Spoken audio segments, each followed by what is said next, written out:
Hey, it's A Humble Collector here. In today's video, we're going to take a look at the 4-panel death card of Stefan Hartl. So without further ado, we'll go ahead and get started. So right off the bat, starting on panel 1, we have a lovely, really intricate border design for this card, which you don't really see at all. But panel 1 here, we just have a large 1939 Iron Cross, and unfortunately a bit of a stain. And then moving to the interior here, that same kind of column border design continues and going on. In never-ending love and in constant remembrance of our beloved youngest son and brother, the young man Stefan Hartl, son of the farmer of the Hartl farm from Bickel, Obergefreiter in a Gebirgsjager Regiment, participant in the campaigns in France, the Balkans, and the East, bearer of the Iron Cross Second Class, who on August 4th, 1942, in Rostov, in Russia, after almost 3 years of fulfilling his duty, gave his hopeful young life at the age of 23 for his beloved homeland. Right off the bat here, we see that Stefan's been in the military basically since the beginning of the war. He fought in France, he's fought throughout the Balkan campaigns, and now he's been killed fighting in Russia. Now, I was actually able to find a casualty record for him. He was born on June 7th, 1919 in Bickel, and was a member of the 5th Company of Gebirgsjager Regiment 13, which is part of the 4th Gebirgs Division. And while cause of death is not listed on his card, he was killed 10 kilometers southwest of Kushchyovskaya, which is south of Rostov. So he was fighting down in the Kaukasus. And I do actually have the unit history for the 4th Gebirgs Division, which in this case is Gebirgssoldaten unter dem Zeichen des Enzian by Roland Kaltenegger. And while it doesn't say specifically what was happening on August 4th when he was killed, we do get a little bit of what was happening just a few days prior on August 1st through the 5th. So this account here is mostly August 1st, but obviously the heavy fighting continued for another couple days. And it seems that it was in this fighting that Stefan was killed. So we'll go ahead and get started here. The Russian command was not willing to give up even a foot of ground on the heavily swamped Yeya line to the attacking Gebirgsjagers. Thus, extremely heavy fighting developed in the following days between August 1st and 5th. A report gives us the following information. On the afternoon of August 1st, 1942, the Swabian Gebirgsjager Regiment 13, with 2 battalions, launched an attack from the Kushchyovskaya bridgehead in order to roll up the Bolshevik positions from the east. The Bolsheviks, supported by artillery and mortars and with strong cavalry forces, were clinging to the south bank of the Yeya River and had attempted to attack the lines of an infantry division in front of Kushchyovskaya the night before. While the 3rd Battalion of the regiment followed at some distance to the left, the 2nd, with the 6th Company under Hauptmann Muff in the lead, advanced on both sides of a railway embankment that followed the course of the Yeya, but without adapting to its windings. The land on both sides of the river was gently rolling steppe, without trees or shade, covered with fields of sunflowers and corn, and near the watercourse with green reeds. 2 officers from the regimental and battalion staffs had preceded the companies of the 2nd Battalion, which, spread out widely and followed by pack animals and ammunition carts, advanced westward on both sides of the railway embankment, on motorcycles to reconnoiter. Both had advanced beyond their day's objectives without coming into contact with the Bolsheviks, although they had identified several enemy groups in the terrain.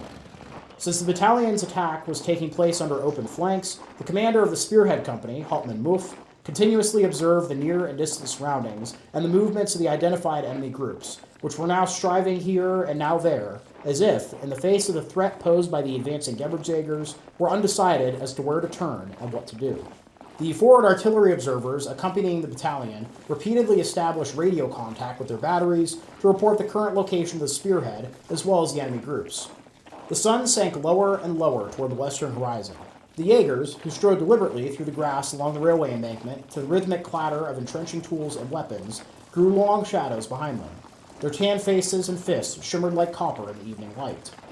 Suddenly, when no one wanted to believe that there would be a battle before nightfall, a shot pierced the summer silence. A shot had been fired to the left in a confusing field of sunflowers. As if spellbound, everyone stopped walking and peered around expectantly. Orders ran quietly as if whispered from man to man.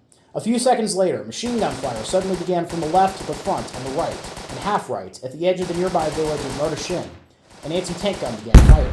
Immediately afterwards, the inevitable Bolshevik mortars sent their silently approaching shells between the ranks of Swabian Jaegers, who lay flat in the grass, with the exception of the mortar and machine gun group, which were called forward to take up positions.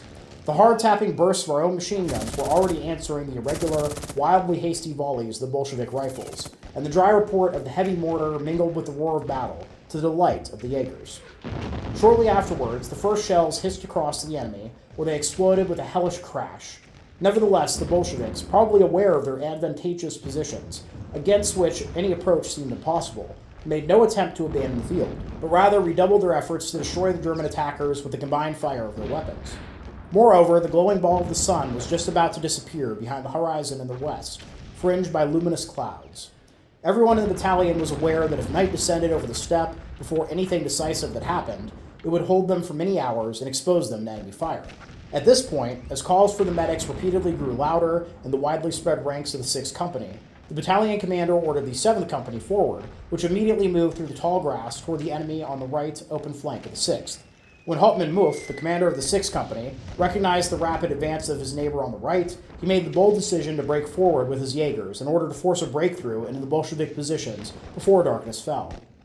Astonished, one Jaeger passed on to another the Hauptmann's order, which demanded they rise from their cover and begin the assault in the hail of enemy missiles and splinters. But when they saw their Hauptmann leading forward, they followed him with all their might, shouting "Huzzah!" with which they had already doggedly shaken the fighting enemy. With every leap they took, their confidence grew, and with it their superiority over the enemy, who, in horror, saw the storm of gray figures rushing toward them, made one last attempt to resist, and then, in the twilight, when the Swabian Jaegers were already upon them, took to flight, and leaving behind some of his weapons and a barrel of moonshine, with which he had apparently become drunk to give himself courage, disappeared into the rapidly gathering darkness. Without wasting any time, Hauptmann Muff and his company pursued the fleeing Bolsheviks, occupied the station buildings of Nardashin, and set up a defensive position a few hundred paces further on, while the neighboring company advanced close to the Yeya to secure it against nighttime surprises. In an undamaged building at Nardashin Station, concludes the report of the Gebirgsjagers' advance on the Yeya, Battalion Commander Ott set up his command post and received reports from his companies by candlelight. Then, once the telephone lines had been laid and the connections established, he informed the regiment of the success of his brave infantry, which had led the battalion far beyond its intended daily objective and secured it a starting position for the next day, which was of great importance to the continuation of the fighting Yeya sector. So yeah, as can be seen by that, even though the 5th was not mentioned, it seems like they were present for this engagement. There's a lot of heavy fighting along that Yeya defensive line, and of course the Soviets are putting up a dogged defense, which the Gebirgsjagers are throwing themselves against at this point. And I do actually have several other death cards for members of the 4th Gebirgs Division. Josef Haben was an Obergefreiter in the 2nd Company of Gebirgsjager Regiment 91 and was killed by a gunshot to the heart at Elesavatovsky, Ukraine, on November 2nd, 1941. Matthias Selmayr was a sanitetsa in the 11th Company of Gebirgsjager Regiment 13 and died at Novopavlovka, Ukraine, on November 3rd, 1941. Benjamin Langenwald, who was a Jaeger in the 15th Company of Gebirgsjager Regiment 13, was killed by a headshot at Goich, Russia, on November 1st, 1942.